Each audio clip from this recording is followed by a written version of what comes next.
Hi friends, Rahul Gandhi భారతీయ citizen కాదు, భారతీయ పౌరుడు కాదు. Rahul Gandhi British citizen, UK citizenship తీసుకున్నాడు. అటువంటి వ్యక్తి తనను తాను బ్రిటిష్ సిటిజన్ గా ప్రకటించుకోకుండా ఎందుకు రాహుల్ గాంధీ భారతీయ సిటిజన్ గా ప్రకటించుకుంటూ ఇక్కడ భారతదేశంలో ఎన్నికలలో పార్టిసిపేట్ చేస్తూ ఇలా చలామణి అవుతున్నాడు అని బీజేపీకే చెందినటువంటి నేత సుబ్రహ్మణ్య స్వామి కంప్లైంట్ ఇచ్చారండి. ఇప్పుడు కాదు ఆ కంప్లైంట్ ఇచ్చింది, 2019 ఏప్రిల్ 29వ తేదీన కంప్లైంట్ ఇచ్చారాయన. ఇంతవరకు ఆ కంప్లైంట్ ఎందుకు పట్టించుకోవట్లేదు, అయ్యా మోదీ గారు ఎందుకు రాహుల్ గాంధీని కాపాడుకుంటూ వస్తున్నారు అని చెప్పి సుబ్రహ్మణ్య స్వామి మరోసారి తన సోషల్ మీడియా ద్వారా ఒక ప్రశ్న వేశారు. ఇక ఇది ఫుల్గా వైరల్ అయ్యింది. అంతేకాదు ఆ టైంలో సుబ్రహ్మణ్య స్వామి ఇచ్చినటువంటి ఆ కంప్లైంట్తో పాటు ఇచ్చినటువంటి ఆధారాలు మరొకసారిగా ప్రస్తుతం వైరల్ అవడం మొదలయ్యింది. అన్నట్టండి ఒక కీలకమైన ఆధారం సుబ్రహ్మణ్య స్వామి ఏమిచ్చారు అని అంటే, రాహుల్ గాంధీ బ్రిటిష్ సిటిజన్షిప్ తీసుకొని లండన్ లో ఒక కంపెనీకి ఆయన డైరెక్టర్ గా వ్యవహరిస్తూ ఉన్నాడు. అంతేకాదు కంపెనీకి డైరెక్టర్ గా వ్యవహరిస్తూ ఉంటే అండి డెఫినెట్ గా మనము ఆ కంపెనీ నుంచి ప్రతి సంవత్సరం యాన్యువల్ రిటర్న్స్ ఏంటి అన్నది ఇన్కమ్ ట్యాక్స్ కి సంబంధించిన ఫైలింగ్ అనేది చేయాలి కదండి. ఇప్పుడు ఇండివిజువల్స్ కూడా ఖచ్చితంగా ఇన్కమ్ ట్యాక్స్ ఫైల్ చేయాలి. ఒకవేళ ఇండివిజువల్స్ కాస్త అటు ఇటు అయినా కొంచెం లేట్ అయినా కానీ పర్లేదు, కానీ కంపెనీ పెట్టారు అని అంటే మాత్రం అండి, కంపెనీ డైరెక్టర్ గా ఉన్నారు అంటే మాత్రం ఖచ్చితంగా ప్రతి సంవత్సరము ఆ రిటర్న్స్ అన్నది ఫైల్ చేయాల్సినటువంటి అవసరం ఉంటుందన్నమాట. So Rahul Gandhi BackOps limited, BACKOPS limited అనే ఒక కంపెనీ పేరు రిజిస్టర్ చేసుకున్నాడు. ఆయన కంపెనీ నెంబర్ కూడా యూకేలో 048745597 అన్నమాట. సో దానికి సంబంధించి ఆయన ఇన్కమ్ ట్యాక్స్ ఫైల్ చేసినటువంటిది, అంటే లండన్లో ఇన్కమ్ ట్యాక్స్ ఫైల్ చేసినటువంటి proof, income tax return Subrahmanya Swamy గారు సంపాదించారు. ఆ అడ్రస్ కూడా అండి, company address 51 south gate street, Winchester, Hampshire, SO239EH, ఇది జిప్ కోడ్ యూకేలో. So Rahul Gandhi date of birth 19 June 1970, nationality British, occupation company director. ఇదండి సుబ్రహ్మణ్య స్వామి ఆయన సంపాదించినటువంటి ప్రూఫ్. మరి అసలు రాహుల్ గాంధీ భారతీయ పౌరుడే కాదు, ఇక్కడ ఎన్నికలలో పార్టిసిపేట్ చేయడం ఏంటి, భారతీయ పౌరుడిని అని చెప్పి చెప్పుకొని ఎన్నికల అఫిడవిట్ లో కానీ ఎక్కడైనా కానీ భారతీయ పౌరుడిగా ఎలా చలామణి అవుతాడైనా, ఆయన బ్రిటిష్ సిటిజన్ కదా, మరి ఇది చాలా చాలా పెద్ద నేరం కదా అని చెప్పి సుబ్రహ్మణ్య స్వామి ఫైల్ చేశారండి. ఇంకా ఆ కంప్లైంట్ ఏమైంది, ఎందుకు పట్టించుకోవట్లేదు ఆ కంప్లైంట్ కి సంబంధించి అని చెప్పి సుబ్రహ్మణ్య స్వామి ఆయన అడిగారు. అయితే మీకు ఇంకొక ఉత్తరం కూడా మీరు స్క్రీన్ మీద చూడొచ్చు అండి. Government of India, ministry of home affairs, foreigners division అని చెప్పి, major Dhyan Chand national stadium, India gate, New Delhi 111002, 29th April 2019 to ఎవరికి, to Shri Rahul Gandhi, honourable member of parliament, 12 Tughlaq lane, New Delhi 110011. Subject ఏంటంటే కంప్లైంట్ రిగార్డింగ్ సిటిజన్షిప్. ఇందులో ఏముందో చూద్దాం. 14 పేజీలు ఉన్నాయంటండి. యాజ్ అబౌవ్ 14 షీట్స్, ఎంక్లోజర్స్ అన్ని కూడా పెట్టారు ఈ కంప్లైంట్ తో పాటు. సార్ అయ్యా, I am directed to say that this ministry has received a representation from Dr. Subramanya Swamy, Honorable MP, in which it has been brought out that a company named Back Ops Limited was registered in the United Kingdom in the year 2003 with address 51 Southgate Street, Winchester, Hampshire, SO239EH, and that you were one of the directors and secretary of the said company.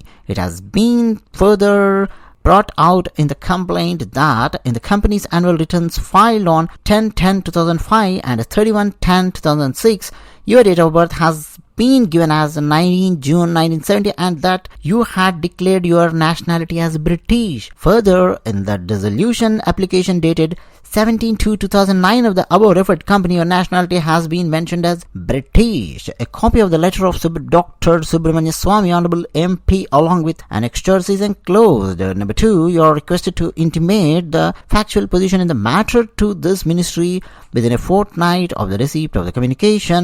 So ఎవరు ఇచ్చారు? Yours faithfully BC Joshi, director citizenship. అది పౌరసత్వానికి సంబంధించిన director BC Joshi. వారు రాహుల్ గాంధీకి రాసినటువంటి letter అండి ఇది, 29th April 2019. ఆ లెటర్ తో పాటు సుబ్రహ్మణ్య స్వామి ఇచ్చిన కంప్లైంట్, సుబ్రహ్మణ్య స్వామి ఇచ్చినటువంటి ప్రూఫ్స్ ఇవన్నీ కూడా మేము అటాచ్ చేసి పంపిస్తున్నామయ్యా. రాహుల్ గాంధీ మహానుభావ మార్తాండ తేజ, నీ పేరు మీద 2003లో యూకేలో ఒక కంపెనీ ఫలానా అడ్రస్లో రిజిస్టర్ అయ్యింది. అంతేకాకుండా నువ్వు ఆ కంపెనీకి డైరెక్టర్లలో ఒకడివి and secretary of the set company. అంతేకాదు నాన్న, నువ్వు ఆ కంపెనీ తాలూకు యాన్యువల్ రిటర్న్స్ ఫైల్ చేసినప్పుడు ఎప్పుడు 10/10/2005 ఆ సంవత్సరం, అలాగే 31/10/2006 ఫైల్ చేసినప్పుడు నీ డేట్ ఆఫ్ బర్త్ కూడా అక్కడ మెన్షన్ చేసింది. అంతేకాకుండా నువ్వు బ్రిటిష్ పౌరుడివి అని చెప్పి ఆ బ్రిటన్లో ఫైల్ చేసిన ఇన్కమ్ ట్యాక్స్ రిటర్న్స్లో మెన్షన్ చేసింది. అంతేకాదు నాన్న, డిజల్యూషన్ అప్లికేషన్ అంటే కంపెనీని మూసేస్తూ ఉన్నట్టుగా 2009లో మీరు ఒక అర్జీ పెట్టుకున్నారు బ్రిటన్ దేశంలో. మామూలుగా కంపెనీని డిజల్యూషన్ చేస్తున్నప్పుడు అండి దానికి సంబంధించి కూడా అప్లికేషన్స్ ఇవన్నీ ఉంటాయి. అంటే ఇంక మీదట ఈ కంపెనీ లేదు, ఈ కంపెనీని నేను డిజాల్వ్ చేస్తున్నాను ఇలాంటివి. సో ఆ అప్లికేషన్ పెట్టుకున్నారు మీరు, అది 17 February 2009. సో ఆ కంపెనీ ఎత్తేసేటప్పుడు కూడా మీరు అప్లికేషన్ రాసినప్పుడు నేను బ్రిటిష్ సిటిజన్ని అని చెప్పి మీరు మెన్షన్ చేశారు. ఆ కాపీ సుబ్రహ్మణ్య స్వామి గారు పంపించారు. ఆయన కూడా ఎంపీఏ కదా, అది కూడా నీకు ఇస్తున్నాను. షొప్పు నాన్న మ్యాటర్ ఏంటి, దీనికి సమాధానం ఏంటి అని చెప్పి రాహుల్ గాంధీని అడిగారు. రాహుల్ గాంధీ సమాధానం ఒకటి పక్కన పెట్టేసినట్టున్నాడు. సో సుబ్రహ్మణ్య స్వామి గారు అండి మళ్ళీ ప్రశ్నించడం మొదలు పెట్టారు. సుబ్రహ్మణ్య స్వామి గారు ఫేస్బుక్ లో పెట్టినటువంటి దాంట్లో కూడా అండి ఇంగ్లీష్ లో ఆయన రాశారు, why is Modi and Shah protecting Rahul Gandhi when he is a foreign citizen having acquired బ్రిటిషన్షిప్ ఇన్ 2003 అని చెప్పి. అంటే 2003లోనే రాహుల్ గాంధీ బ్రిటిష్ సిటిజన్ అయ్యున్నప్పుడు, అంటే అప్పటి నుంచే బ్రిటిష్ సిటిజన్ అని చెప్పి మనకు అర్థమవుతుంది. 2003 ప్రూఫ్స్ అయితే మన దగ్గర 2003కి సంబంధించిన అప్పటి నుంచి ఉన్నాయి. బ్రిటిష్ సిటిజన్ అయినప్పుడు రాహుల్ గాంధీ ఎందుకు ఇంకా నరేంద్ర మోదీ, అమిత్ షా అతన్ని రక్షిస్తూ ఉన్నారు? రాహుల్ గాంధీని బ్యాక్ ఆప్స్ అనే కంపెనీ పెట్టుకున్నాడు లండన్లో రాహుల్ గాంధీ 2003 ఆ టైంలోనే. అప్పటి నుంచే అతను బ్రిటిష్ సిటిజన్ కదా. మరి అలాంటప్పుడు ఇండియన్ సిటిజన్షిప్ ఇన్వాలిడ్ అవుతుంది కదా. నరేంద్ర మోదీ ఇంకా ఎందుకు ఇతన్ని రక్షిస్తూ ఉన్నాడు? ఇలా గనక నరేంద్ర మోదీ ఇంకా రక్షిస్తూ ఉన్నట్టంటే అయితే నేను నరేంద్ర మోదీ అండ్ అమిత్ షా వీళ్ళిద్దరి మీద కూడా కేసు వేయాల్సి ఉంటుంది అని చెప్పి సుబ్రహ్మణ్య స్వామి గారు ఫేస్బుక్లో రాసుకుంటూ వచ్చారు. సరే, ఆ మధ్య కొంత ఆయన భారతీయ జనతా పార్టీకి వ్యతిరేకంగా పోస్టులు పెట్టడము అది ఇది అని కూడా మనం చూసింటాం.